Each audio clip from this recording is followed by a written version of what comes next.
গুনাহ মাফ করার জন্য আল্লাহ যে কত রাস্তা রেখেছে আপনি কল্পনাও করতে পারবেন না।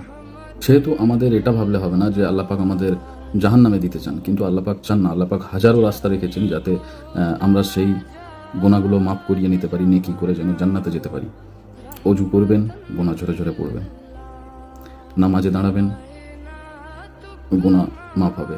নামাজ শেষ করবেন, গুনাহ মাফ হবে। মসজিদের দিকে হেঁটে যাবেন, গুনাহ মাফ হবে, নেকি হবে।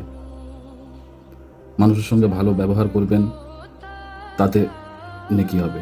বিভিন্ন হাজারো রাস্তা আল্লাহ পাক রেখেছে।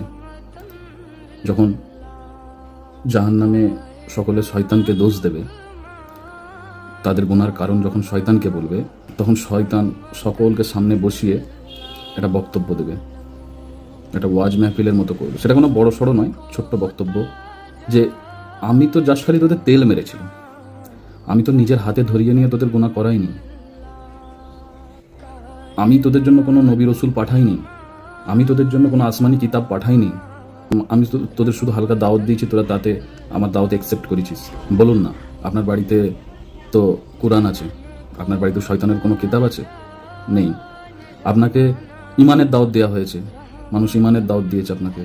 আমার নবী রসুলরা সব যুগের পর যুগ এসেছেন, তারা ইমানের দাওয়াত দিয়ে গেছে। শয়তান কিভাবে দাওয়াত দিয়ে গেছে আপনাদের? এসেছিল শয়তান? কোনোদিন শয়তান দেখেছেন চোখে? শয়তান আপনার সামনে কখনো এসেছিল? শয়তানকে কেমন দেখতে কোনোদিন দেখেছেন? শয়তান তো বলবে, আমাকে তো তোরা কোনোদিন দেখিসও নি, আমার উপরে তুই বিশ্বাসে নিচ্ছিস, এনে এই কাজগুলো সব করেছিস, তার জন্য দায়ী তুই নিজে। আজকে নিজের মুখে নিজে তুই জুতো মার।